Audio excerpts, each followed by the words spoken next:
各位观众老爷们，大家好，欢迎收看由您亲自点赞赞助播出的节目《亚当球鞋》，欢迎大家。在去年，也就是2023年，有起码不下10个朋友问我有关于谦逊的问题，但是我一直也没买，所以也一直没有能给大家一个准确的答复。谦逊一代究竟能不能买，究竟好不好穿？那今天我就来跟大家好好聊一聊这一双鸿星尔克的第一款篮球鞋谦逊一代。全掌的超临界300左右的价格，出色的质感和做工，再加上它这一回空前的宣发力度，各种谦逊球局啊，还有一大波网红球员的上脚，甚至是联名，我相信在座的广大学生朋友们肯定多少会有些把持不住，看得心里那叫一个痒啊。那 OK， 如果你相信我，谦逊一代这一个鞋款300左右的价格，如果你喜欢这一双鞋的颜值，这一双鞋的外观，买就完了，完全不用担心它在实战方面的表现，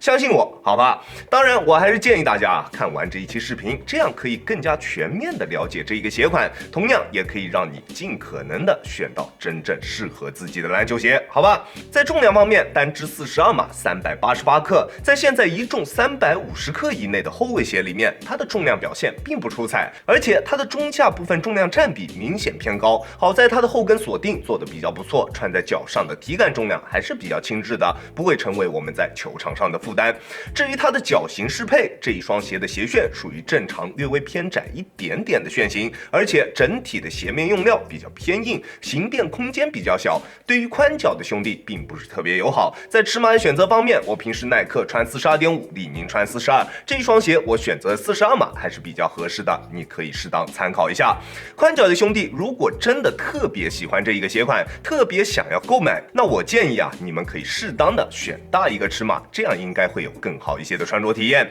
我的脚型就是正常略微偏窄一点点的，在穿这一双鞋的时候，它提供给我的包裹感受非常棒，前中后3段的包裹都恰到好处，较宽的鞋带也能尽可能的提升球鞋的包裹舒适度。在包裹方面，不管是静态包裹还是动态锁定，亦或是它的舒适度，各方面的表现都非常不错，几乎没有什么特别明显的缺陷。在初上脚的时候，它的鞋面也不会有什么弯折点卡脚或者是鞋面磨脚之类的问题，而且它的鞋面是我在这个价位段见过的所有篮球鞋当中算是非常有质感的一个鞋款了，尤其是它的外侧这种由 TPU 丝和纱线组成的鞋面，加上这一个闪卡材质的 logo， 质感几乎充满了整一个屏幕，甚至都快要溢出来了。不过为了控制成本，内侧的鞋面用料就明显要比外侧差了不少，但是总的来说，在300左右这一个价位段，这个质感绝对可以算得上是很顶的了。越级的质感加上出色的穿着体验，它的鞋面所带给我的整体穿着感受非常的不错。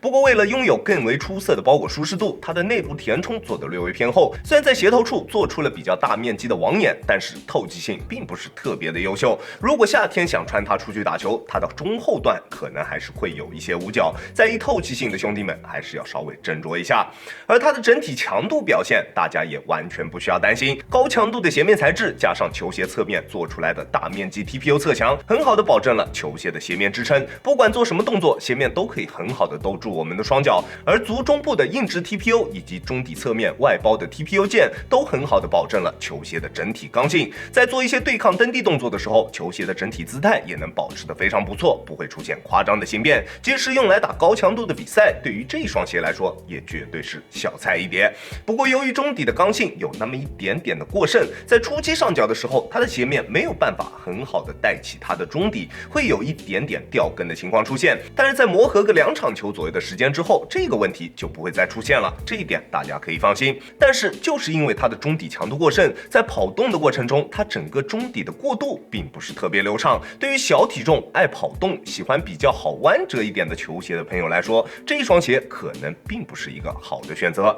它还是更加适合一些脚底下比较有力、喜欢爆发突破的球员去进行选择。它的中底厚度适中，并不算特别贴地，不过它的中底调教略微偏硬，在突破时脚底下的反馈还是比较直接的，不会有任何泄力的感觉出现。但是偏硬的中底调教让它在脚感以及缓震方面都算不上特别出色。如果你是脚感党，这一双鞋并不是特别适合你，它不会是你想要的篮球鞋。而它的缓震表现还是挺怪异的，在垂直起跳落地的时候，它的缓震完全没有有任何问题。我180斤的体重，即使是在单纯用脚后跟着地的时候，震脚的感觉也并不是特别明显。但是在做一些制动动作的时候，它的后跟就会显得有一些太硬了。最主要的原因就是它侧面外包的这一圈 TPU 材料强度有一些过于高了。在做一些需要使用球鞋侧面去接触地面的动作时，它的后跟缓震就会明显不够用。你最先踩到的就是外侧的这一圈 TPU 材料，把它踩形变了之后，才会让它内部的缓震材料进行减震。这种中底的设计方式其实是我们国产篮球鞋的初代公式化设计。现在这样的设计越来越少了，更多的品牌会在后跟使用一些像是 EVA 框架，或者是在后跟这一个位置做出一定的开口，又或者是有一些鞋款会把这一个位置的大底橡胶做出一定的上扳，不会让大家在制动的时候第一下就直接踩到外侧的这一块 TPU。像运帅13泵，虽然它也是这种全方位式的包裹，但13泵的中底 TPU 硬度会比较偏软，这样就不会出现像谦逊身上出现的这种问题。如果鸿星尔克的设计师能够看到我的这一期视频，希望你们能够在后面的鞋款上面，在这一方面做出一定的改进，好吧？那除了这个问题之外，它在中底的其他各方面都表现得十分不错，龙骨落差合适，不管是习惯使用全掌跑动还是前掌跑动的球员，都可以在这一双鞋身上得到比较不错的跑动感受，稳定性表现也完全没有问题。宽大的大底加上合适的中底重心，并且中底的缓震材料被硬质的 TPU 材料全方位包裹，这一系列的设计都让这一双鞋拥有了出色的稳定性表现。穿这一双鞋打球，不管做什么动作都不会有什么后顾之忧，大家可以放心。